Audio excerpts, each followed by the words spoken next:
This is Tim Bryce with my column entitled Price versus Value. In business, there seems to be a growing change in the perspective regarding purchasing. I'm finding more and more people attracted to vendors who simply offer the lowest price.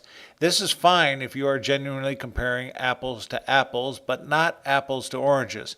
Price is one thing, value is something else, and something people commonly overlook these days.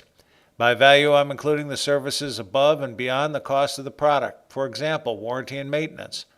Long ago, automotive companies realized cars were not sold by price comparison alone, but by the accompanying services such as roadside assistance, waiving of finance charges, extended warranty on the powertrain and body, and so on. Adding such service is a testament to the confidence you have in your product. If you have a good quality product, you have little to worry about. Not long ago, I selected a new cable provider for home, something it seems I do every 3 years now. I believe I've tried all of the providers in my area. On the surface, one looks better than another and are priced competitively. I suspect most people make their purchase decisions by price alone, but having used all of them, I consider the overall value of each provider, which is not just the specifications of the service, but its reliability. Living in the lightning capital of America, I realize all providers will take an electrical surge from time to time, but I want a service that rarely goes down and has the fastest response to correcting problems. That's value. I may have to pay a little more for it, but I will gladly do so to keep my televisions, telephones, and computers up and running.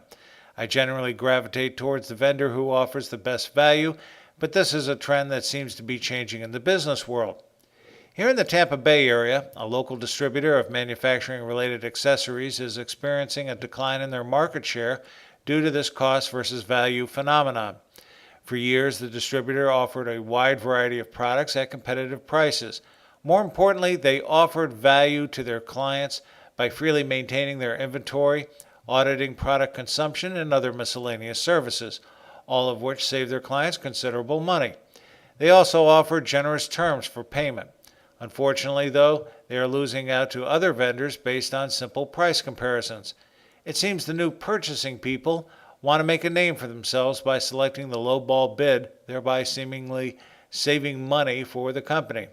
However, by overlooking value, they are ultimately costing their companies more money in the long run.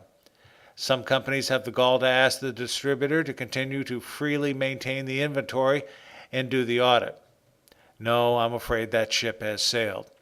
Only then do they realize the meaning of value, but it's too late. A vital business relationship has been shattered.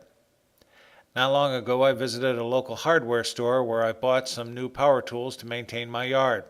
I could have purchased them from the garden mega stores, but I've been burned by them before, where I had to deal with clods who knew nothing of the products they offered. At the local hardware store, even though I paid a little more for the tools, I did so gladly as I dealt with a salesman who knew his products intimately and guided me to the right solution based on my needs. In other words, he offered me value as opposed to just price. It's okay to take the low ball approach when you are matching products purely of the same kind, but don't be foolish and overlook the value of products where there may be a long-term benefit to be considered. In other words, don't try to match apples with oranges. It doesn't work. Friends, keep the faith. This is Tim Bryce in Palm Harbor, Florida. Follow me on the internet at timbryce.com.